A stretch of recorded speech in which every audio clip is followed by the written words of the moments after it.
Bonjour Audrey, et merci à toi d'avoir accepté mon invitation pour participer au podcast Naissance souveraine.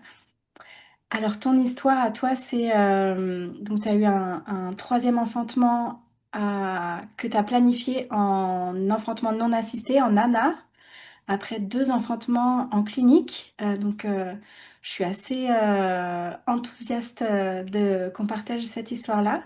Mais avant, dans un premier temps, je voudrais que tu nous partages un petit peu voilà, qui tu es, ce que tu fais, ce que tu proposes. Ok, merci beaucoup à toi déjà de me proposer de faire ton travail, de tout ce que tu fais, de regrouper tout ça et de m'avoir proposé de participer. Voilà, je le fais avec grand plaisir.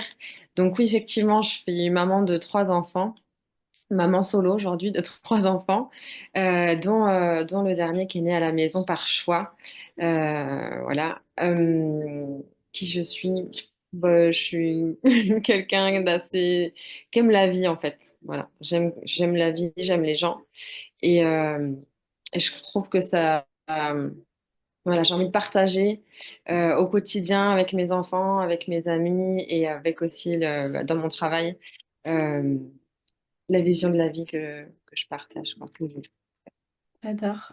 Alors, donc du coup, tu as eu tes deux premiers enfantements en clinique, comme je disais tout à l'heure. Et donc, pour ton troisième, tu as fait le choix de faire un enfantement, un accouchement non assisté.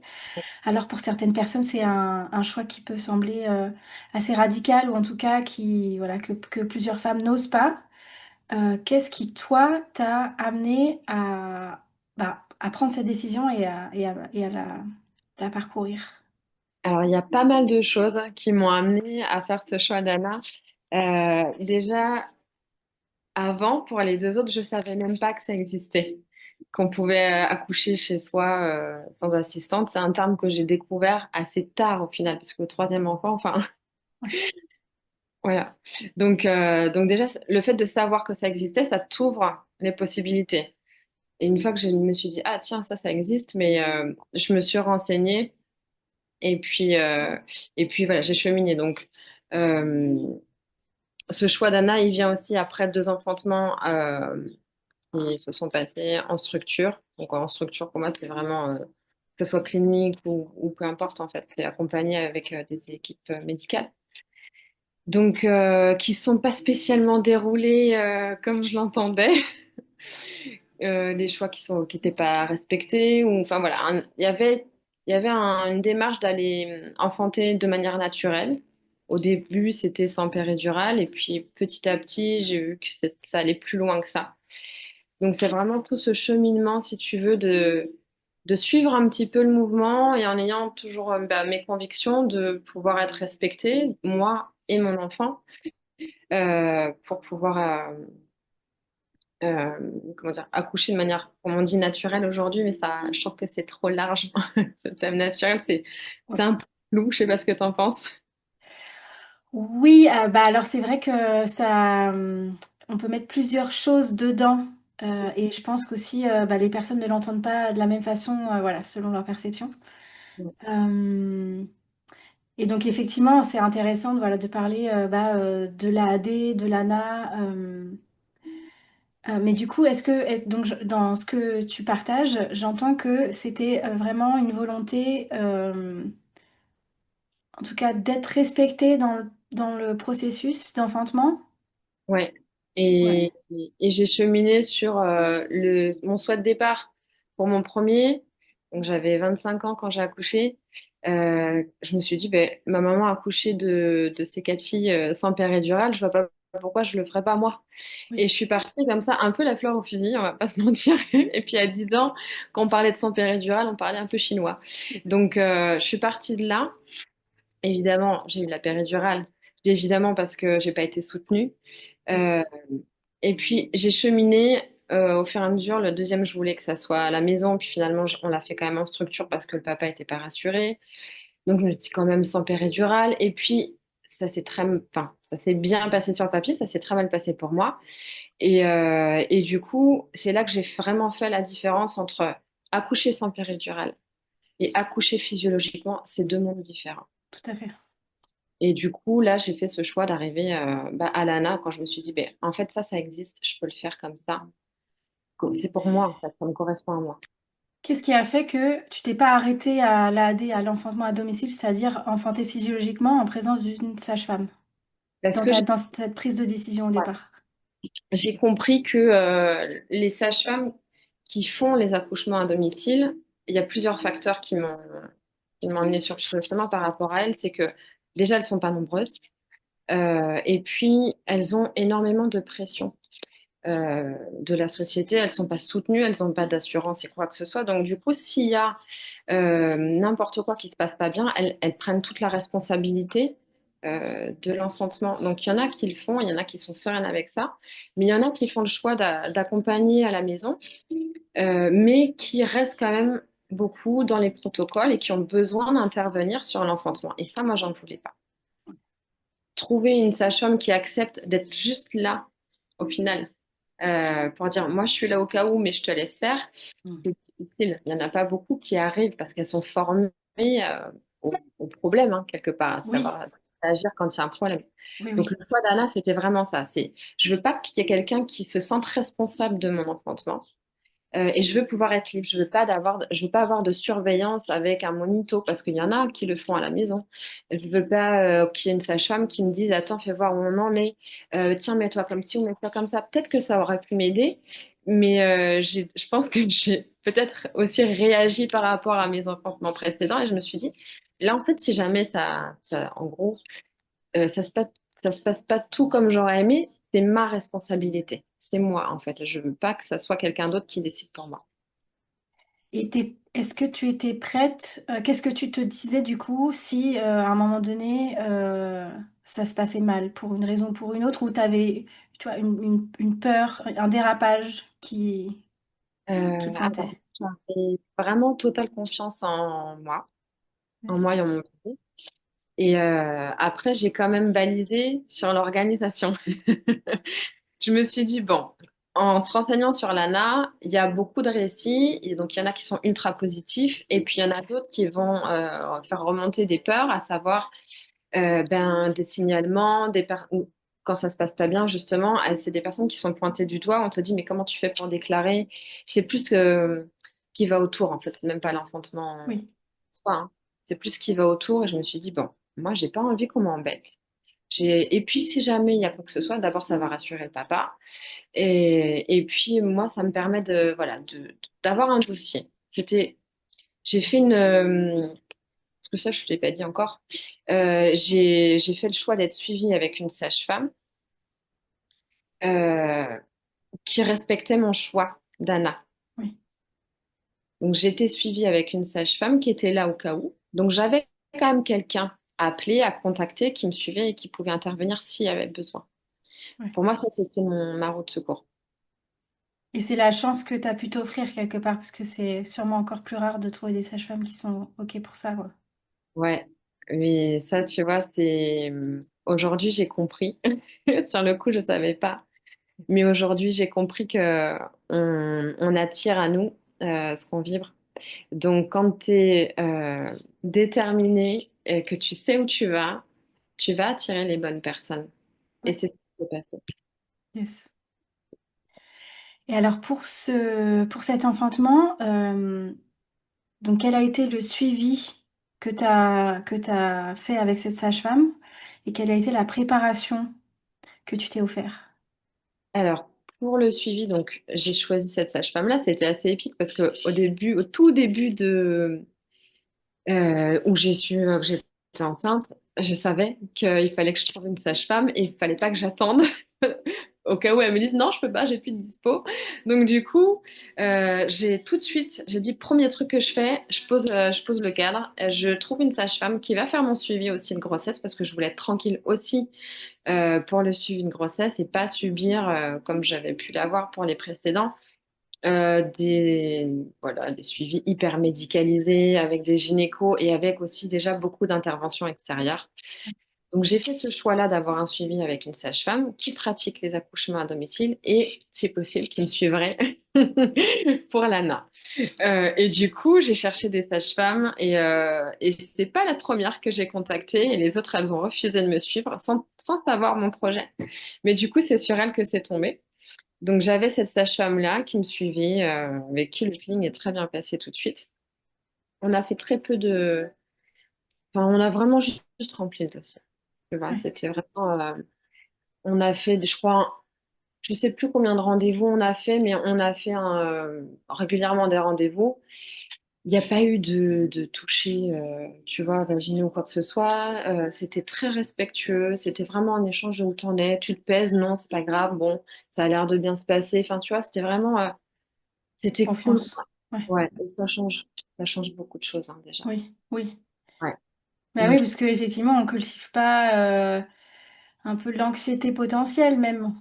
ouais, c'est ça. Il Mm, n'y a pas mm. de ah, mais alors, et si, et ça. Et en fait, même pour tout ce qui est tests sanguins, les tests de tous les marqueurs comme ça qu'on va avoir, le glucose et tout, euh, bon, moi, j'avais fait le choix de ne pas m'encombrer avec ça. Donc, on en a fait quelques-unes, des prises de sang pour dire, c'est bon, est-ce que c'est valide? Tu me suis toujours? On a de quoi remplir le dossier. Enfin, c'était un peu ça, hein. Mais Ouais, honnêtement, c'est parce que justement, j'avais cette confiance que tout se passerait bien et que si jamais il y a quelque chose qui se passe pas, tu le sens en fait. Quand tu oui. as à t'écouter, tu vas savoir quand ça va pas. Donc voilà, Oui, j'avais choisi. Oui, oui, c'est ça, finalement, c'est ta connexion à ton propre corps, à ta propre intuition, qui t'a rendue sereine tu vois, t'alléger du suivi médical strict. ouais, Ouais, ouais. Je m'étais déjà préparée en fait. Du coup, pour le deuxième, je m'étais déjà bien renseignée sur l'accouchement physiologique, tout ce que ça impliquait, voilà, tout le rôle des hormones et tout ça, tout ce qu'on va apprendre assez facilement dans les livres. Je l'avais bien intégré. Et du coup, tu te rends compte, enfin, je suppose que tu as lu Michel Audin, ouais, euh, ouais, bah, t'apprends quand même, enfin, ça te met hyper en confiance et tu te dis, mais j'ai pas besoin de tout ce qu'on peut m'apporter d'extérieur. Moi, je suis capable de le faire. Donc, c'est une phase qui est nécessaire d'emmagasiner des informations, de comprendre le processus. C'est pas une finalité en soi, puisque voilà, ça peut se passer de manière très, très opposée à ce que tu souhaites, mais ça pose quand même les bases, tu ouais, vois. Et moi, cette confiance-là, je pense que ça a cheminé au fur et à mesure et je me suis dit, mais en fait, je suis capable. Et je suis passée de premier accouchement, au final, ça s'est passé sans péridurale, avec la péridurale à la maternité avec un allaitement derrière qui s'est fait, qui s'est mis en place, mais qui a été très difficile et très douloureux. Un deuxième enfantement qui s'est passé en structure à l'hôpital avec des violences gynécologiques obstétricales. C'était assez intense. Et pour autant, dans des conditions qui étaient pas faites pour que ça se passe bien, il y a quand même eu cette possibilité, cette porte ouverte qui dit, tu vois, tu es capable en fait. Quoi mm, qu'il arrive, t'es capable cette confiance que j'ai eue du coup en mon bébé, en mon corps, et c'était comme si ça me le montrait en disant, mais regarde, t'as pas besoin d'aller mettre les pieds dans tout ce merdier. ouais. Tu vois. Et ça m'a donné aussi confiance de passer par là. Donc ouais, pour le dernier, je me suis dit, mais je m'encombre plus. Fini. Et puis j'ai pas envie, voilà, je trouve ça dommage aussi qu'on arrive à un troisième bébé, tu vois, on va dire, bon, bah, maintenant, on va peut-être faire autrement. Ouais. Voilà. Et Et ok. ouais, c'est dans les histoires que je rassemble aujourd'hui, il y a beaucoup de femmes, effectivement, finalement, qui s'offrent l'enfantement à domicile après un, deux, trois enfants en structure où elles sont. Ouais, pour l'instant, j'ai pas beaucoup de femmes qui réussissent à faire des enfantements à domicile dès le premier coup et qui les enchaînent ensuite, quoi. Ouais, il y en Donc, a, effectivement, il y a mais il y a euh, cette expérience-là qui est nourrissante, en tout cas, de ce que je comprends, quoi. Ouais. je pense que, tu vois, après, c'est mon point de vue que je te partage. Mais toi, comment on a décidé d'accompagner les personnes, les femmes et les familles dans ce processus-là? Parce qu'on a toutes les deux un vécu où ben, tout s'est pas déroulé tout de suite comme on l'aurait aimé. Et pourtant, c'était là déjà dès le départ. Et je pense qu'il y a cette prise de conscience que nous, on a vécu déjà. et qu'on a expérimenté pour pouvoir proposer autre chose vraiment aux femmes aujourd'hui et aux familles qui désirent le faire sans, je sais pas, ce serait pas le terme de se planter ou quoi, mais c'est vraiment de pouvoir s'autoriser Ouais. à vivre un enfantement naturel et respecté pour soi, pour son enfant, tout de suite sans avoir besoin de forcément vivre toute cette expérience-là, quoi. En gros, il y a d'autres femmes, nous, on l'a vécu avant et on est là pour justement apporter ce changement. Ouais. Oui, oui, je le sens comme ça aussi, effectivement, où, bah, il y a toute cette, en fait, ces événements, ces enfantements, bah, qui n'ont pas été comme on l'a souhaité, qui ont provoqué la prise de conscience et l'élan derrière de se renseigner, voilà, de s'informer, de s'inspirer pour, ouais, emmener, effectivement, faire prendre conscience aux personnes autour de soi ensuite et susciter, ouais, des expériences, en tout cas des concrétisations d'enfantement naturel qui soient bien plus directes, quoi. Ouais. Mm. Et alors, dans ta préparation, est-ce que tu as, alors concrètement, qu'est-ce que tu as utilisé comme outil ou comme, tu vois, ressources? Pour celui-là, alors moi, je me suis plutôt entourée. Ouais, Je me suis entourée, donc j'avais la sage-femme qui balisait au point de vue médical. ouais, J'ai choisi une doula pour m'accompagner sur du coup un côté plus humain. On n'a oui. pas tout ce qui est médical, même si les sages-femmes sont formidables, elles sont très prises, elles n'ont pas beaucoup de disponibilité. Donc j'ai choisi de m'entourer d'une doula pour avoir ces échanges, cette écoute et puis m'honorer aussi, parce que les doulas elles proposent des moments de célébration. Donc moi, j'en ai profité. Ça a été par des massages, par des temps d'échange, par un mama blessing, où tu rassembles des femmes autour de toi et tu te célèbres, en fait, cet état de grâce qu'on vit. Donc voilà, c'était plutôt ma préparation pour cet enfantement, elle était plutôt axée là-dessus. Sur être bien entourée, être écoutée et puis vivre en fait quelque chose, sortir du spectre médical et vivre la grossesse puis l'enfantement comme quelque chose de sacré. Hmm. Je me suis plus préparée là-dessus. Alors je m'étais imprimé une fiche qu'on a vue, je sais pas, qui circule pas mal sur le net, où tu as une maman, une femme enceinte qui est comme ça, avec son gros bidou, à la position, le dos hyper droit, avec plein de petits mots partout il faut respirer, il faut garder cette posture et tout. Et donc je m'étais imprimée, je m'étais coloriée moi-même et du coup je me suis imprégnée de ça. Je la fais afficher dans ma chambre. Comme ça, tous les jours je la voyais, je regardais les petits trucs qui étaient là. Donc je me suis préparée comme ça. En fin de grossesse, j'avais pris le temps de me faire moi une affiche, mais je peux même pas te le mettre. Toi, là, ça rentre pas. Un truc énorme en fait. Tu sais, j'avais déroulé un gros rouleau de feuilles à dessin. Et je m'étais fait comme un tableau de mantra, si tu veux, avec des seins de femmes enceintes, enfin voilà. Je m'étais imprégnée moi avec ce que j'avais envie de te laisser porter.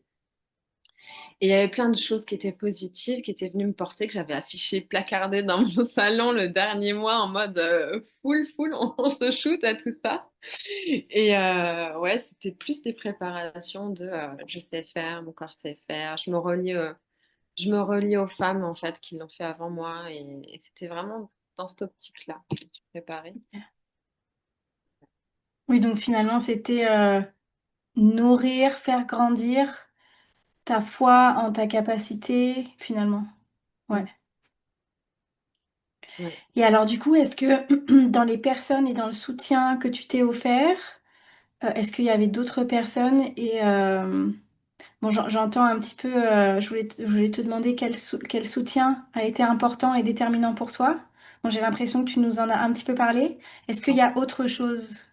Ouais, alors il y a du coup, donc sage-femme doula, j'ai fait appel à mes amis pour le Mama Blessing et pour moi ça a été vraiment un moment, si tu veux, où on se relie. Voilà, où t'es pas tout seul et c'est ça que j'avais envie de cultiver, c'était de se sentir soutenu, de se sentir relié, tu crées ton cercle en fait, tu crées ton cocon, moi, j'en ai pas parlé à beaucoup de monde parce que j'avais pas envie de recevoir, si tu veux, des choses, les peurs des autres. Ouais. Donc, je me suis protégée comme ça.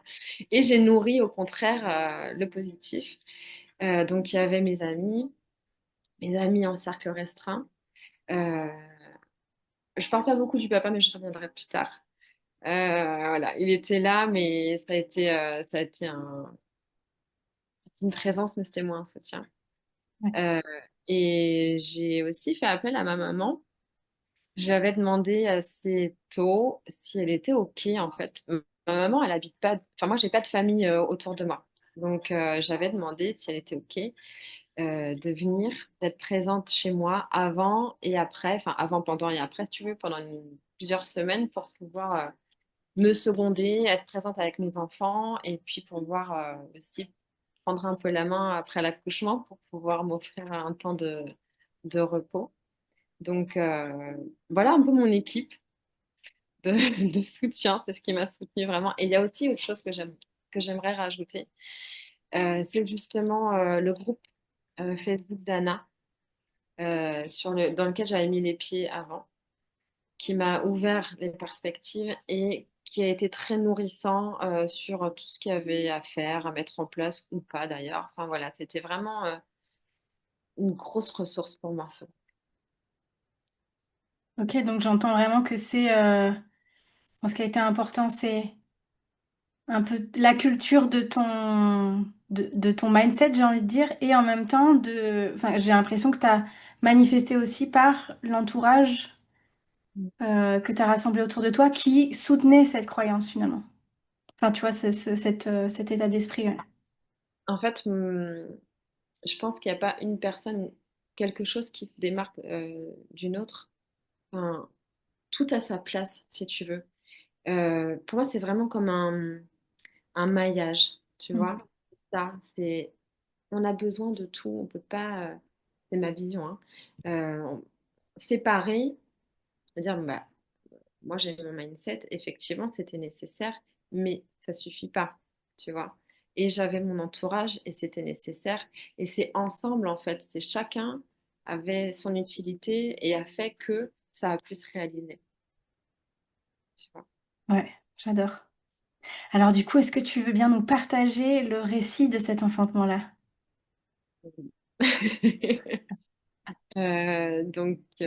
Cet enfantement, alors il s'est passé, c'était en fin d'année. Donc troisième enfantement, je commence à connaître un peu mon corps. Ouais. Et j'avais du coup prévenu ma maman qu'il fallait qu'elle vienne un petit peu plus tôt que prévu. J'avais compté en fait, je savais à quel moment la graine avait été plantée. Et du coup, ça tombait avec des lunes et j'avais compté au niveau des lunes jusqu'où on arrivait. Et je pense qu'on a aussi ce ressenti voilà, qui s'explique pas, mais qui est là, c'est une intuition. Et j'ai appelé ma mère, je lui ai dit, écoute, là, je peux pas t'expliquer clairement de manière tangible, mais tu viens dès que c'est bon pour toi, il faut que tu viennes. L'accouchement, je crois que c'était prévu mi-décembre. Et fin novembre, je lui ai dit, écoute, j'aimerais bien que tu viennes plus tôt. Il faut vraiment que tu viennes plus tôt. Donc, elle me dit, d'accord. Je crois que dernière semaine, elle est arrivée. Et tout commence, si tu veux, avec... moi, j'ai l'habitude de préparer Noël avec des petits biscuits de Noël. C'est la tradition et mon aîné est très très fan de cette tradition. Il m'avait dit, maman, il faut faire les biscuits de Noël. Et je lui ai dit, ok, et j'en fais toujours des tonnes et des tonnes. Et là, je lui avais dit, mais ça va peut-être pas être aussi, tu vois, comme d'habitude. Et bon, je m'y prends plus tôt, je vais les faire plus tôt et j'ai eu du mal à avancer. Mais c'était hyper important que les biscuits soient prêts. Et je sentais que ça avançait, je sentais qu'il y avait des choses qui se mettaient en place, moi, dans mon corps. Il fallait faire ces biscuits-là, on était fin novembre, hein. Et il fallait que les biscuits, ils avancent. Et puis, bon, c'était dur. Quand ma mère, elle est arrivée, on l'a accueillie, on a partagé du temps ensemble, tout ça. Et quelques jours après, donc on arrive début décembre, euh, on se met à finir tout le processus des biscuits, donc c'est long. Ceux qui savent, on fait les pâtes, on fait plein de pâtons, et après on les abaisse, tout ça, et après faut tout emporte-piécer, faut les cuire, faut les décorer, enfin ça prend un temps fou.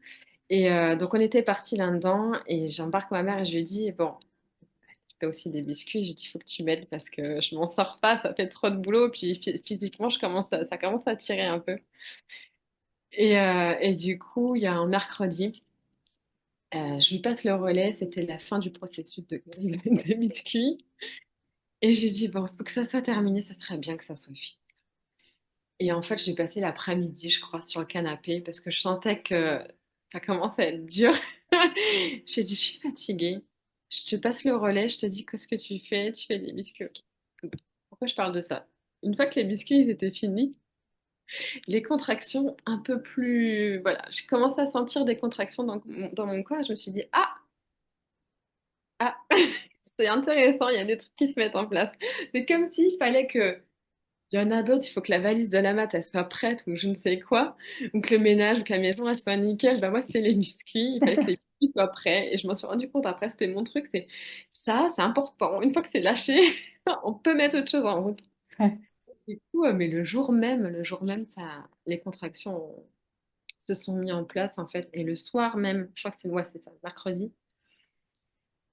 On fait un super repas de famille, tous ensemble. Donc il y avait ma mère, ma petite bébé parce qu'elle avait 20 mois, ma fille, et mon aîné. Voilà, on était tous à table, on a partagé un bon moment, tu vois, un peu chargé en ocytocine, parce qu'on cultive ça quand même, hein, le dernier mois. Et je sens pendant le repas, je sens que ça tire quand même les contractions. Je me dis, tiens, c'est pas des contractions juste pour faire avancer, quoi. Donc je me dis, bon, bah, ça devrait pas tarder. Et puis, donc ça se met en place tranquillement. Et puis au bout d'un moment, je me dis, bon, quand même, je sens que c'est, voilà, petit à petit, ça avance. Je vais voir ma maman, je dis, peut-être c'est pour ce soir, peut-être c'est pour demain, peut-être, on ne sait pas. Mais en tout cas, il y a des choses qui sont en train de se mettre en place. Ça me dit, ok, d'accord. Et puis c'est tout, elle respecte, elle prend l'info. On couche les enfants.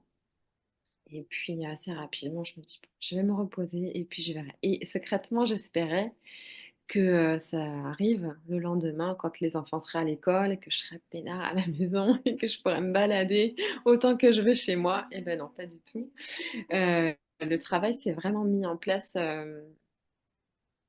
bah, très très vite.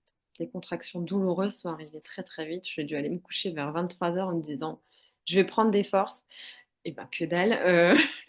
J'ai envoyé un message à ma doula pour lui dire, bon, tiens-toi prête, je sais pas quand, mais garde ton téléphone à côté de toi parce que ça commence à contracter quand même, je sens les contractions, voilà, je sais que ça, le travail se met en place. Ok, une demi-heure après, je lui dis, bon, tu peux venir. Tu peux venir, j'ai pas réussi à me poser, j'étais sur mon lit, déjà, je me tordais dans tous les sens. Je me suis dit, ah, c'est pas possible. Je vais lui dire de venir, elle fera ce qu'elle veut, elle lira un bouquin si elle veut, mais c'est pas grave. Mais au moins, elle sera là, voilà. Donc ça s'est mis en place comme ça. Moi, j'avais préparé du coup mon cocon. Donc mon ambiance, j'avais surchauffé ma chambre. Je m'étais installée dans ma chambre parce que les enfants dormaient et j'avais envie d'avoir une pièce voilà, chauffée avec comme un cocon. Donc j'avais choisi ma chambre et du coup j'avais ma chambre et juste à côté la salle de bain avec des toilettes. Donc j'avais toilette, baignoire, lit, tout à côté. Et du coup je m'étais mis ta lumière tamisée. J'avais prévu des bougies qu'on avait préparées en plus avec enfin, je les avais faites moi-même avec des huiles essentielles, avec des fleurs. Enfin, bref, il y avait plein de trucs. Et une petite lampe de sel aussi que j'avais mis, c'était très joli. Du coup, ça faisait une ambiance vraiment toute douce, un peu rouge dans les lumières. C'était très beau. Donc, je me sentais bien, j'étais dans mon truc. Et voilà. Donc, ça, c'était pour un petit peu l'ambiance. Pareil, on avait installé dans la salle de bain des bougies. On avait essayé de travailler la lumière pour que ça soit pas trop éclairé. Et assez vite, j'ai commencé à douiller.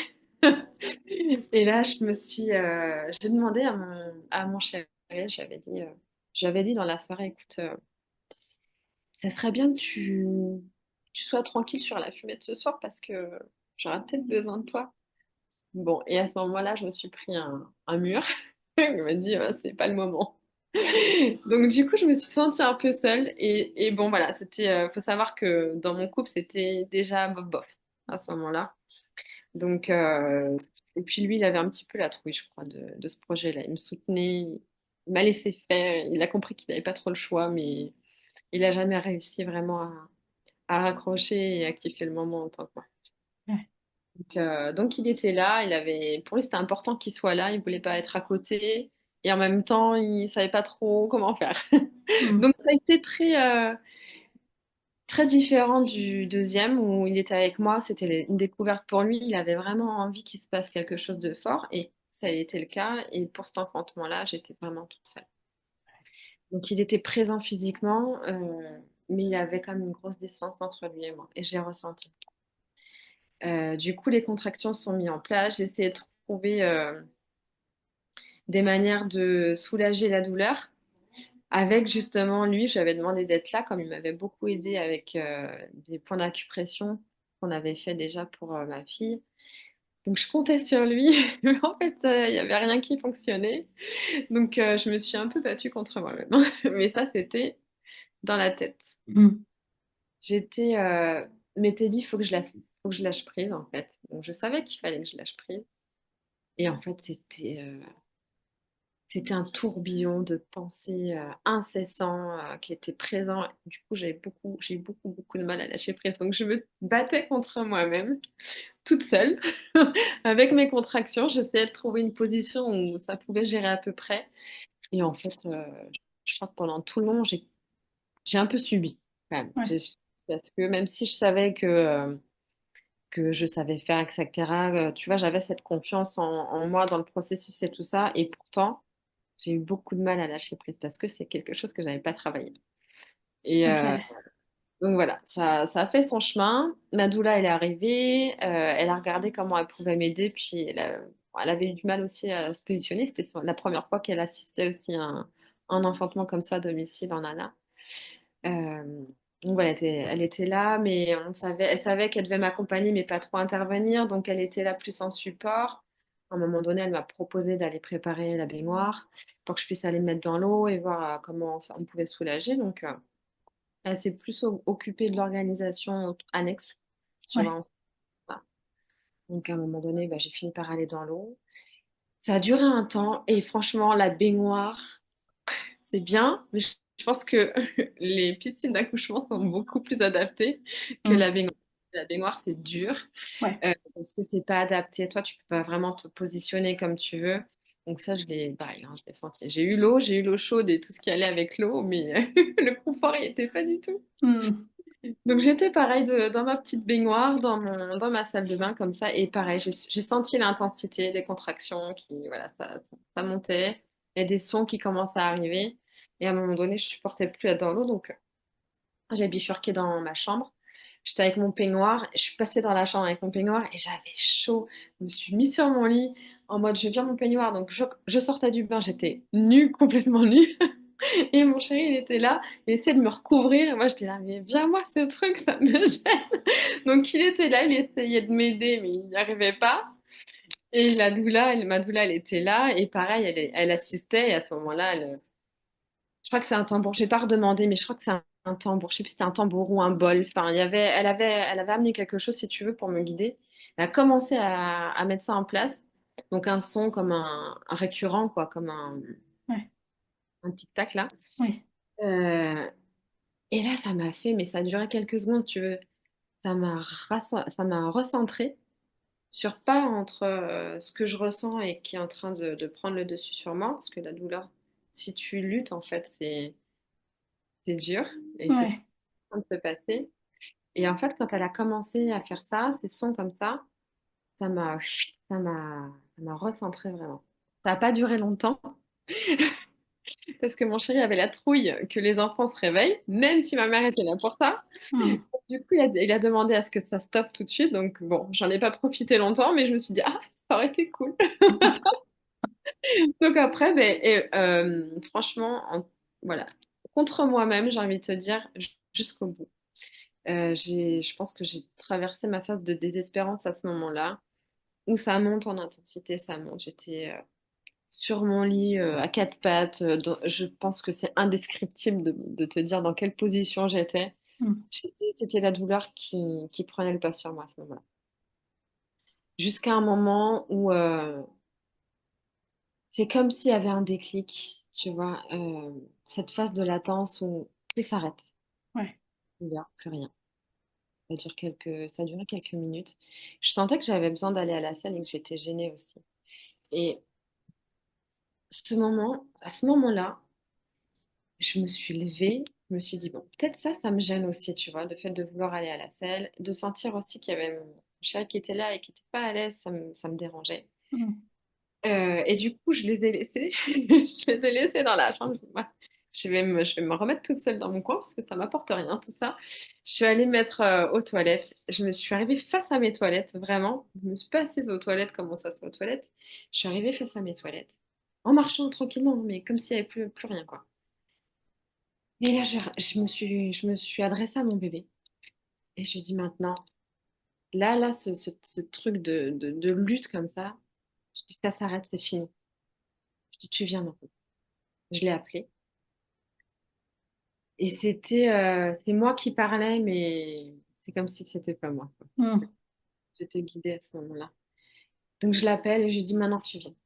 Je me suis remise normalement sur mes toilettes parce que j'avais toujours besoin d'aller à la selle. Et j'ai senti, mais c'était hyper rapide, j'ai senti mon bébé qui est descendu. Tu vois, et à ce moment-là, je me suis vue comme un canal. J'étais un canal. J'ai canalisé mon bébé. Ouais. S'ouvre en fait, il y a une ouverture de dingue. C'était illuminé comme une grosse colonne de lumière.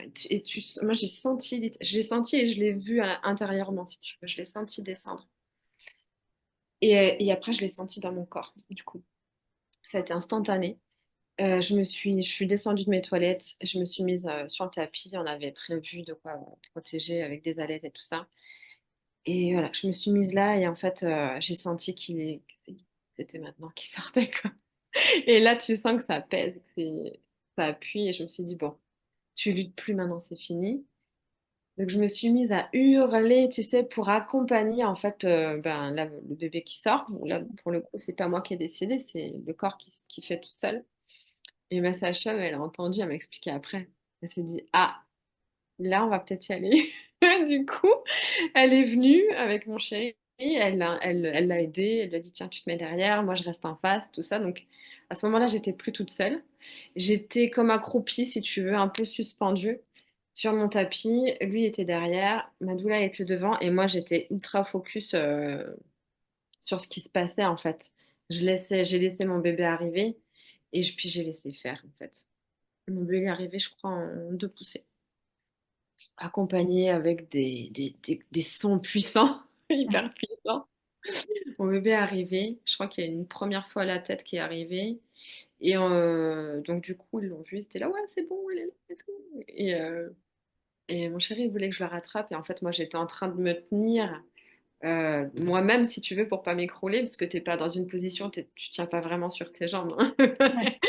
Et du coup, j'ai dit non, là, c'est pas moi qui le prends. Je suis pas capable d'attraper mon bébé. Donc, du coup, ils se sont organisés avec la doula et c'est lui qui l'a réceptionné. Il a mis ses mains en dessous, du coup derrière moi, mais en dessous, et il a rattrapé mon fils comme ça, avec les mains en dessous là. Et c'est ma sage-femme, pas ma sage-femme, c'est ma doula qui lui a dit comment faire parce que lui, il savait pas trop. Et pareil, pour me le donner après, il pouvait pas faire le tour parce qu'il y avait le cordon. Ouais. Donc elle l'a aidé pour, tu vois, c'est des petits trucs comme ça auxquels on ne pense pas. Ouais. Et après, voilà, j'ai récupéré mon bébé. On était, voilà, petit moment suspendu, c'était trop bien. Et on a eu des photos parce que ma doula, elle fait de la photo et je lui avais demandé d'immortaliser ces moments. Donc, elle a pu shooter juste après, donc ça, c'était cool. Euh, Voilà, donc petite phase tranquille. Et puis après, on est passé. En fait, Madoula avait peur, je pense, que ça délivre pas, que le placenta ne sorte pas. Et du coup, bon, très rapidement, elle m'a demandé de les m'installer ailleurs pour faire sortir le placenta. Moi, à ce moment-là, j'étais un peu foutée. Et donc, j'étais là, ok, ok. Je me suis laissée embarquer. Et en fait, bon, je suis sortie un petit peu de ma bulle quand même. Parce que j'avais ce truc de il faut que ton placenta il sorte, il faut que ton placenta il sorte. Donc après, savoir quand même qu'il y a des femmes qui mettent 4 heures à délivrer et qu'il n'y a aucun problème.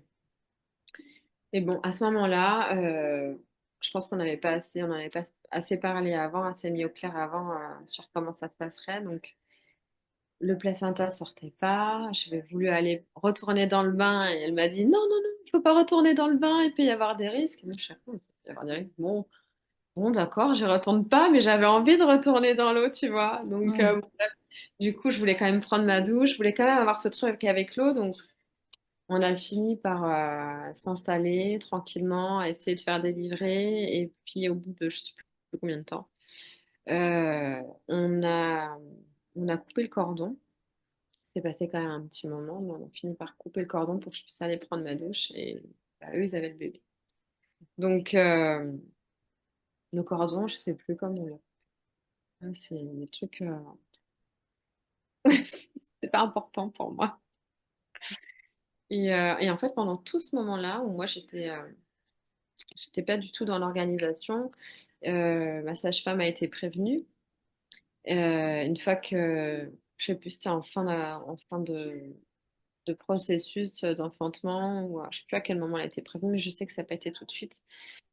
Et elle a été appelée pour dire, bon, bah, ça serait bien de venir, et puis assez rapidement, parce qu'il faut délivrer, et le placenta, il n'est pas sorti, donc ma sage-femme, elle arrive en mode, waouh, qu'est-ce qui se passe, tu vois? Mm. Mais hyper pro, et à l'arrivée, elle était très, très, très calme. Moi, j'étais dans mon lit tranquillement avec mon bébé. Et puis, du coup, elle m'a aidée à faire sortir le placenta.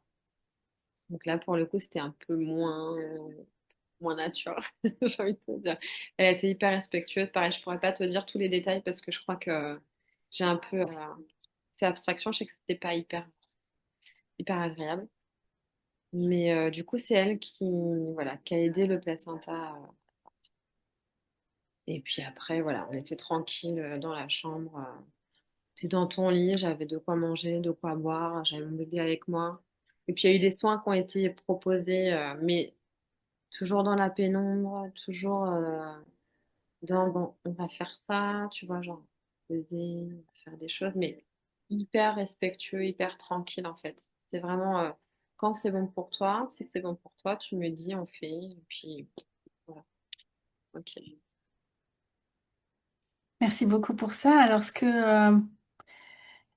j'adore ton récit parce que ce que j'entends, il y a ce que tu nous partageais, que voilà, il y avait quand même cette lutte qui était à l'intérieur de toi et que c'est au moment où tu as pris la décision, mais simple en fait, qui est pas, il n'y a pas grand-chose d'autre qui s'est passé finalement. J'ai l'impression que tu as essayé plein de choses mais qui n'ont pas abouti, mais c'est cette prise de décision-là de toi à toi avec ton bébé qui a fait que bah, il y a eu cette ouverture supplémentaire, j'ai l'impression, qui a permis à ton bébé de descendre, parce qu'il y en a beaucoup, enfin il y en a beaucoup, ça existe des femmes qui ont qui sont complètes, qui sont à ouverture complète, mais le bébé, on leur dit, votre bébé est trop haut, votre bébé est trop haut. Et c'est vrai que, bah, voilà, en tout cas, la question me vient de me dire, mais est-ce que à ces moments-là, c'est pas finalement une retenue psychologique qui peut faire la différence, en tout cas. Bon, je pense que ça doit pas être l'unique raison, mais je trouve ça hyper intéressant en tout cas d'avoir avec ton histoire un témoignage qui montre l'importance aussi de lâcher prise, de décider de lâcher prise dans son être entier, quoi. Ouais. Et franchement, lâcher prise, c'est quelque chose qui a été. On dit beaucoup, il faut lâcher prise. C'est très facile à dire, Ouais. ça l'est beaucoup moins en pratique. Mm. Et on n'est pas habitué en fait à faire taire en fait notre mental. Et pour le coup, si on dit c'est important de lâcher prise dans tout ce qui est préparation, on s'en rend pas compte, je pense, tant qu'on ne le vit pas, parce qu'à ce moment-là, et clairement, moi personnellement, en tout cas, ça me l'a illustré, ça me l'a porté sur un plateau, quoi. C'est, tu peux te préparer autant que tu veux, tu peux avoir toutes les connaissances que tu veux, tu restes dans ton mental. Les connaissances, c'est bien, c'est important, c'est la première étape. Mais si tu restes sur ce cap-là, t'es pas allé au bout. Parce que quand tu accouches, tu sais pas comment ça va se présenter. Chaque enfantement va avoir ses spécificités. Et en fait, lâcher prise, c'est accepter ce qui se présente à toi et faire taire ce moulin qui est là sans arrêt, en fait. Et c'est pour le coup, effectivement, et je pense, après. avec du recul, tu vois, je me suis dit, mais pour sûr, mon bébé, il était déjà prêt à sortir, c'est moi qui le retenais, Ouais. clairement. C'est moi qui le retenais, j'étais tellement... Et quand je lui ai dit, tu viens, il a dû dire, ah, ça y est, enfin, t'es prête, on y va, quoi. Tellement rapide. Et l'accouchement, il a duré, je crois qu'on a timé en 4 heures. Donc déjà, c'est pas long en soi. Et je pense que si j'avais pas lutté, ça aurait été encore plus rapide. Ouais, Vraiment. Il ouais, était ça prêt. c'est ouais, c'est hyper intéressant. Euh, et qu'est-ce que comment t'as fait pour naviguer la douleur, du coup? Ou qu'est-ce qui fait aussi que finalement on peut faire. Comment toi t'as fait taire le mental? Ok, un peu deux questions là, mais. Ouais, alors, mais faire taire le mental, j'ai eu beaucoup de mal. Ouais, Voilà. Je pense que ouais, c'est quelque chose que j'avais pas préparé. Pour celui-là, il y avait deux choses que j'avais pas préparées. C'était mon corps. Pour ma deuxième, j'avais fait pas mal de yoga et franchement, je pense que ça m'avait bien aidé. Et là, je l'avais pas fait et je pense que ça m'a manqué aussi, tu vois, de pas savoir me mouvoir et d'accompagner ce qui se passait.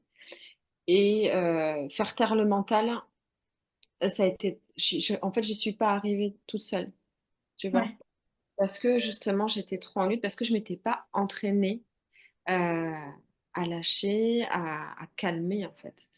Et, et j'avais pas eu de préparation, mais même avant, j'avais pas été plus préparée que ça sur comment on fait pour faire taire son mental, comment on fait pour lâcher prise, tu vois. Ouais. Ce, Comment j'ai fait pour lâcher prise, ça s'est imposé à moi, parce qu'à un moment donné, c'était nécessaire, donc je pense que Hmm. ça s'est clairement imposé à moi. Euh, et ton autre question, c'était comment j'ai fait La pour douleur. lâcher avec la douleur. Mais la douleur a failli avoir raison de moi dans le sens où je savais plus comment faire. Je l'ai subi, mais je dirais que là, pour le coup, la préparation ou le mindset de je me suis jamais remise en question à savoir est-ce que j'allais être plus forte ou pas, ou est-ce que j'allais besoin de passer à une aide supplémentaire, à partir en structure ou quoi. Pour moi, c'était pas un sujet. Hmm. Ce sujet n'était pas un sujet. Je savais que ça pouvait être douloureux. Je m'attendais pas à ce que ça soit autant douloureux parce que, en plus, j'ai eu dans les reins, si tu veux, les contractions. Donc, c'est derrière, c'est dans le dos, c'est pas juste devant. Donc, ça rajoute une couche. Mais je savais que ça pouvait être hyper intense. Je pensais pouvoir mieux accompagner, être mieux accompagnée, être préparée. Ça n'a pas été le cas. Et, mais à aucun moment, si tu veux, ça allait me faire changer d'option, quoi. Ouais. Je sais pas Oui. si Oui, ça veut dire que c'est un choix en fait. Enfin, ouais, j'ai accepté ça. Je savais que c'était là. Je sais que ça faisait partie des règles du jeu.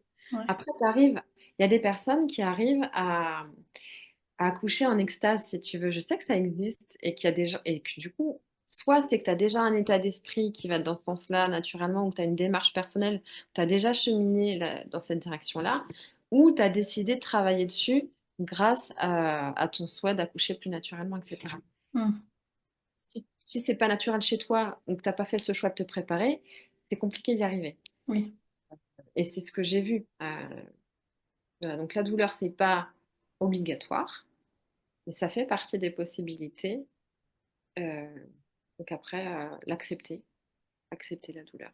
Il y a une image que je pourrais t'utiliser si tu veux, c'est quand t'es dans l'eau, t'es dans la rivière, tu t'accroches à la branche et du coup, t'es en lutte parce que bah, t'as le courant qui va Ouais. contre toi, mais toi, tu veux pas y aller. T'as la trouille, tu t'accroches à ta branche et c'est difficile. Et le moment où tu lâches et que tu te laisses porter par les flots, c'est fluide. Hmm. T'as Et c'est un peu comme ça, si tu veux. Soit tu t'accroches à ta douleur, soit tu t'accroches à ta branche, à ton mental, à tout ce que tu veux, soit tu te laisses porter par ce qui Ouais. t'arrive. Oui, il y a de la douleur, mais en fait, la douleur, elle est là pour me guider. Si j'ai mal à un endroit, c'est peut-être parce que mon corps, il a besoin de changer de position. Et ça, je le savais, tu vois. Donc, accepter la douleur comme un guide, Ouais. plutôt que se dire que je la subis, tu vois. Ouais. J'adore. Euh, je me demandais, tu nous as parlé un petit peu de, bah, du postpartum immédiat. Mais je voulais te demander, par rapport à tes autres enfantements, comment tu as vécu la relation à ton bébé, euh, voilà, juste après la naissance? Est-ce que... Alors pour le coup, j'ai pas du tout été dérangée.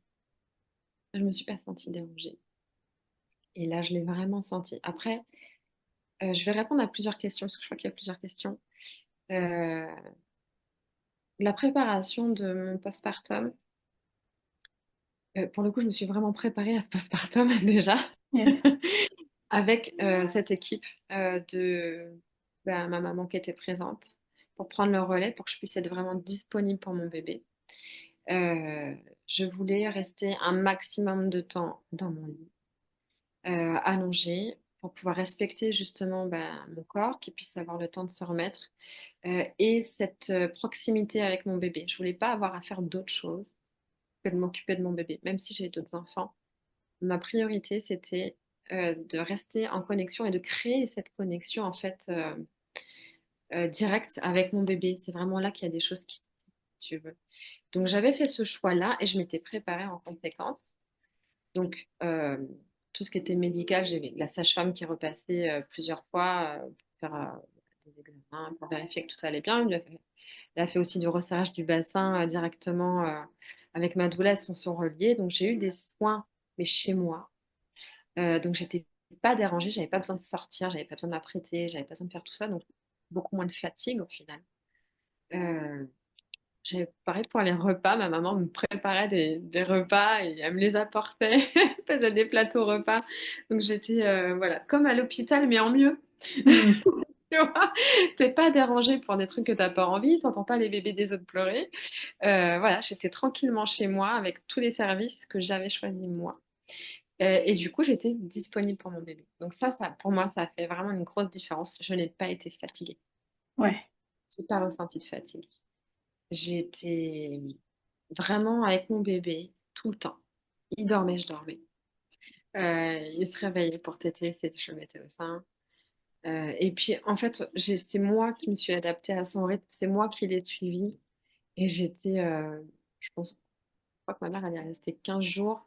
Et après, ils m'ont dit, bon, ça serait bien de venir redescendre un petit peu de ton nuage. Tu vois, je me suis fait sonner les cloches en mode, bon, tu viens avec nous ou pas? Mais je crois que pendant 15 jours, j'ai pu vraiment profiter. Et ces moments-là, il n'y a rien qui vient te déranger. C'est-à-dire que ton hmm, bébé, il pleure pas. Tu lui laisses pas le temps de pleurer parce que tu le sens, parce que tu le comprends avant même qu'il s'exprime. Donc, il n'a pas besoin, il n'a pas de stress, toi non plus, tu n'en as pas. Et c'est vraiment, pour moi, ça a été un bonheur, un réel bonheur de pouvoir profiter de mon bébé, d'être connecté à mon bébé. La montée de lait, je l'ai même pas sentie, si tu veux, ça n'a pas été douloureux. Après, il faut savoir quand même que ma fille, qui était avant, elle avait 20 mois et que j'avais arrêté l'allaitement à 7 mois de grossesse à peu près. Donc, c'était pas très loin. ouais. Mais c'est revenu très naturellement, si tu veux. J'avais préparé aussi de quoi me soulager la poitrine avec les montées de lait parce que j'avais eu des expériences où je savais que les seins, ça pouvait vraiment te mettre les hormones en cata, ça pouvait être douloureux, ça pouvait empêcher de bien dormir et tout ça. Et du coup, moi, j'avais mon petit recueil lait qui était à dispo pour...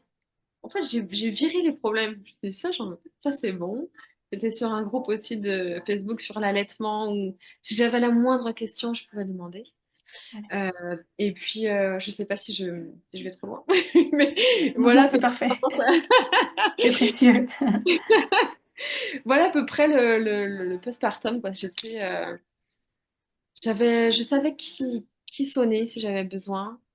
J'avais même une chiropracticienne que j'allais voir, que je consultais, et je lui avais demandé si elle pouvait exceptionnellement passer à la maison. Alors, c'est pas des choses qu'elle pratique, mais je lui avais demandé si elle pouvait passer à la maison pour regarder s'il n'y avait pas des tensions aussi au niveau de la bouche par rapport aux freins et tout ça qui pouvait empêcher l'allaitement ou autre chose, hein, parce que quand les bébés ils sortent, la plupart du temps, ils ont quand même besoin d'un petit coup de main.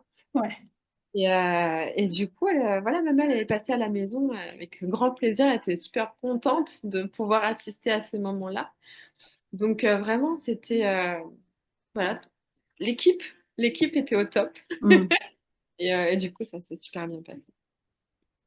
J'adore, merci pour tous ces détails parce que c'est vraiment précieux. On voyage vraiment avec toi et c'est précieux.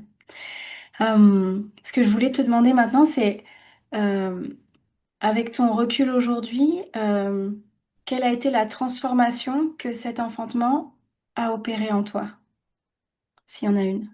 Ouais. Euh, Quelle transformation ça a opéré en moi? C'est une vraie question. Ouais, vas-y. Bah, qu'est-ce qui, tu vois, est-ce qu'il y a un avant et il y a un après? Est-ce que ça t'a changé en fait, d'une façon ou d'une autre dans ta façon d'être au monde? Euh, je dirais que ça a soit une posture. J'ai envie de faire le parallèle avec ben, la première fois que j'étais maman, parce que c'est une étape, si tu veux, où on appelle la matrescence. Ouais. Tu deviens mère. Ça arrive qu'une seule fois dans ta vie. Mm. Et pour moi, il y a eu quelque chose déjà, pardon, qui s'est passé à ce moment-là où je me suis sentie comme le droit d'exister, de prendre une place que j'avais pas su prendre avant. Vraiment, ce passage de je suis pas encore maman à je suis maman où j'ai réussi déjà à m'affirmer au monde, si tu veux.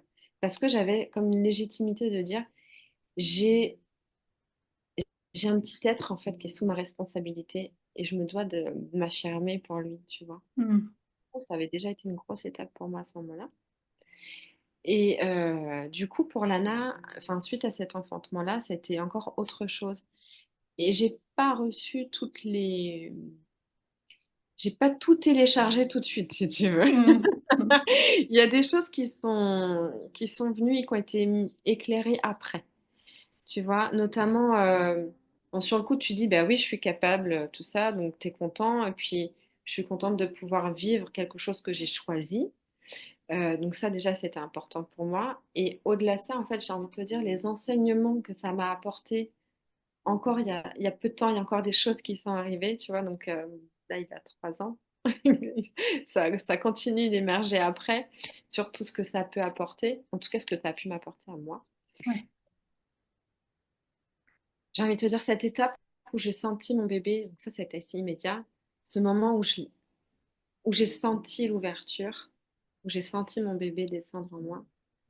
Euh, J'avais déjà été sensibilisée un petit peu pendant la grossesse vers tout ce qui pouvait exister dans le monde subtil, mais ça restait encore un peu abstrait pour moi.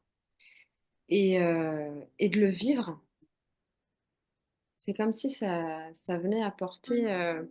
Je pense que par l'expérience, on apprend. Et pour le coup, là, je me suis dit, OK, il y a la théorie et il y a Ouais. la pratique. Et là, c'était une mise en pratique de, regarde, regarde ce qui se passe. Tu sais pas, mais il se passe énormément de choses dans le subtil et tu es en train de le vivre.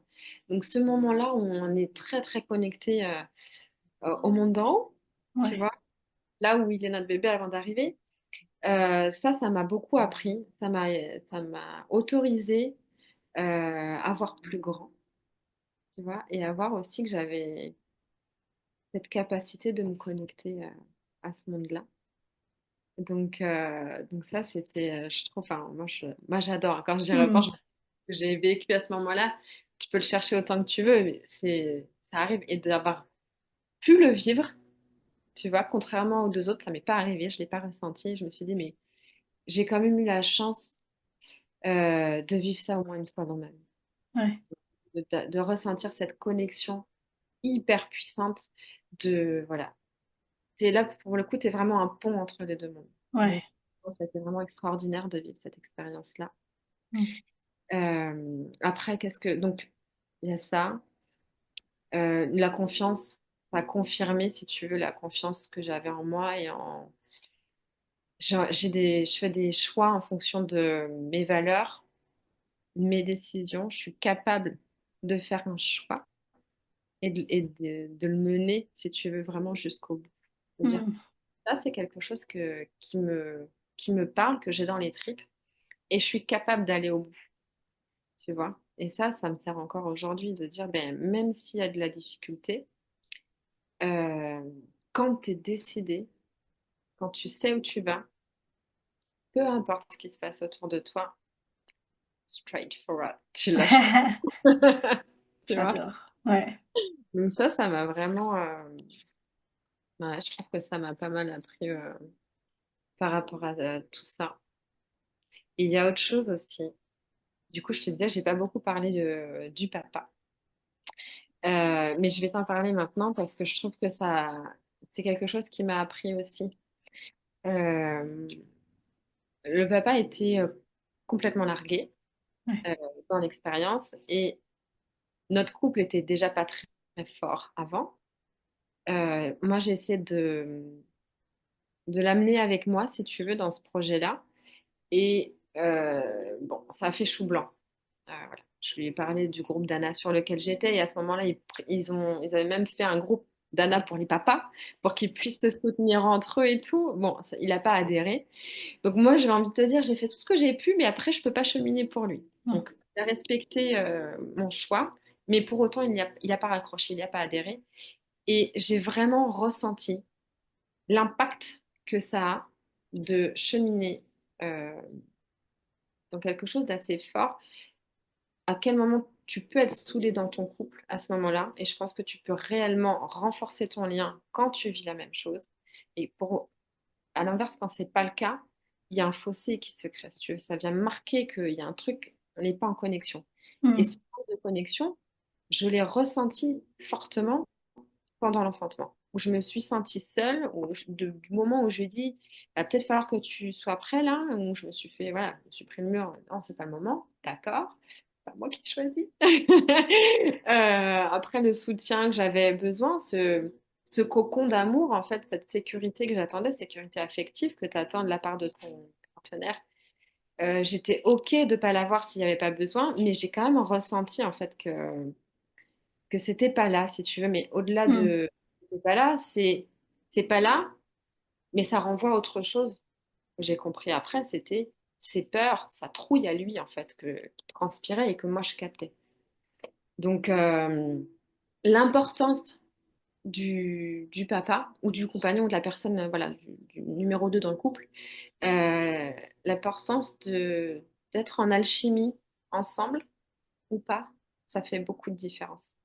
Ouais. Moi, je l'ai senti beaucoup et j'en ai voulu après, tu vois. Je me suis dit, c'est pas possible. En fait, ça m'a plombé mon truc.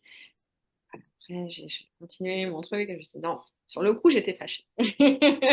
Et après, j'ai compris que c'était important que je le vive comme ça parce que ça m'a permis, moi, de prendre conscience de justement l'importance de quand ça marche pas, tu vois, et comment pouvoir accompagner et inclure le papa autrement.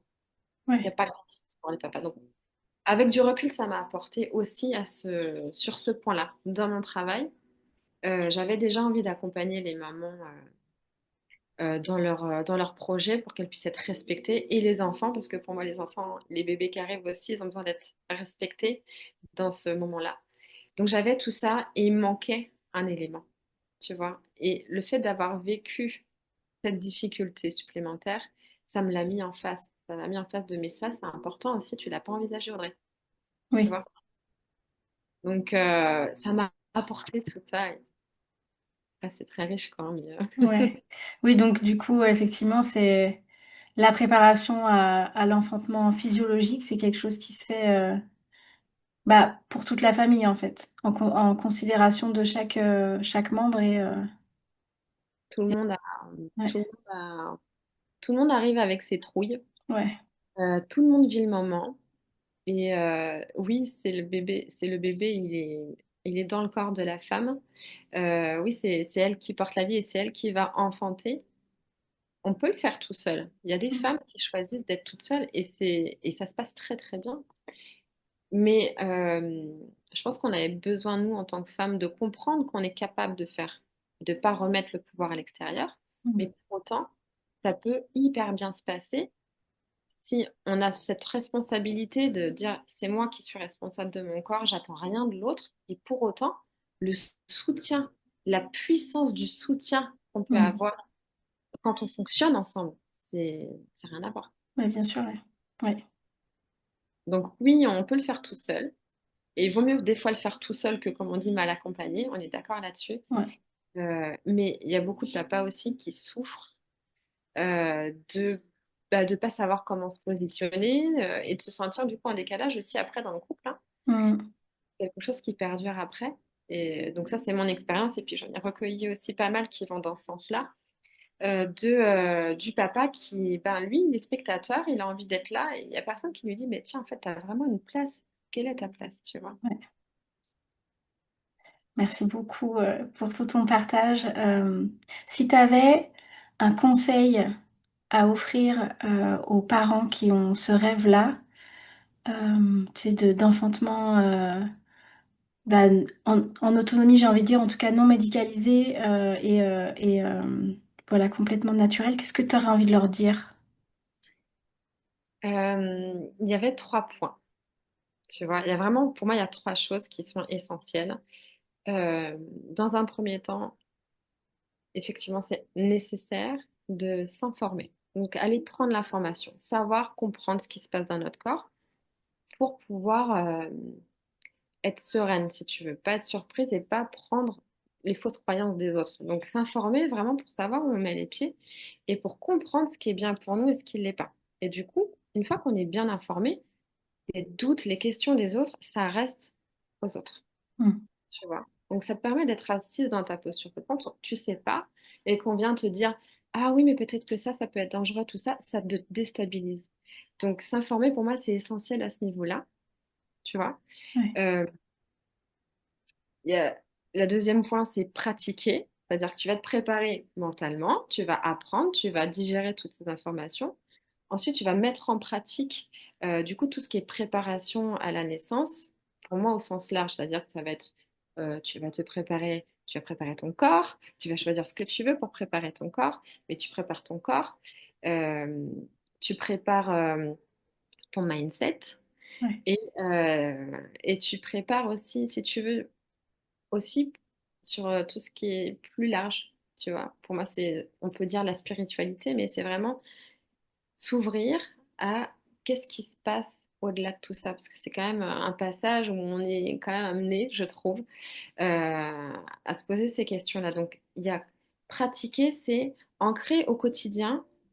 euh, Ça va être des respirations, ça va être des postures, ça peut être du chant, ça peut aller voir l'ostéo aussi, mais pratiquer et ancrer ces pratiques dans notre routine, ce qui va nous permettre d'arriver le jour J, comme on dit, parce que ça, pour moi, le jour J, le jour de l'enfantement, on n'est plus à se poser des questions, est-ce qu'on va savoir, etc. On a mis ça de côté parce qu'en fait, on est déjà serein. Hmm. Donc, la meilleure préparation pour moi, c'est vraiment d'ancrer. La respiration, pour moi, c'est un point clé. Quand tu es, quand tu bien, que tu sais te poser et par la respiration, tu vas pouvoir apaiser ton mental et t'apprends à lâcher prise. Et quand tu fais ça, le jour où tu accouches, tu n'as plus besoin de lutter. T'es Ouais. plus parce que tu sais déjà le faire, parce que tu l'as déjà mis en pratique tous les jours. Et du coup, c'est un mécanisme qui se fait tout seul. Et du coup, tu te laisses porter, tu te laisses transcender ou comme tu veux. Enfin voilà. Mais il y a vraiment ces étapes-là pour moi qui sont importantes. Et la dernière, tout ça, ça t'amène à la possibilité de lâcher prise. En étant informé et en étant stable, en pratiquant et en ancrant ces pratiques de lâcher prise, au final, ça t'amène vraiment à...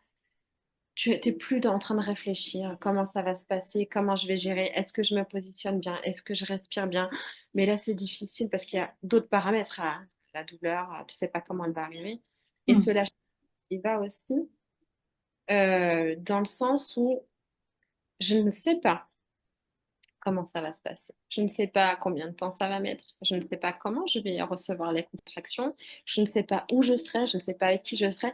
Je ne peux pas planifier mon accouchement. Et pour autant, j'accueille entièrement ce qui se présente à moi et je l'accepte parce que c'est comme ça que ça doit se passer. Tu vois. Et si on est serein avant, on est serein pendant et après. Voilà.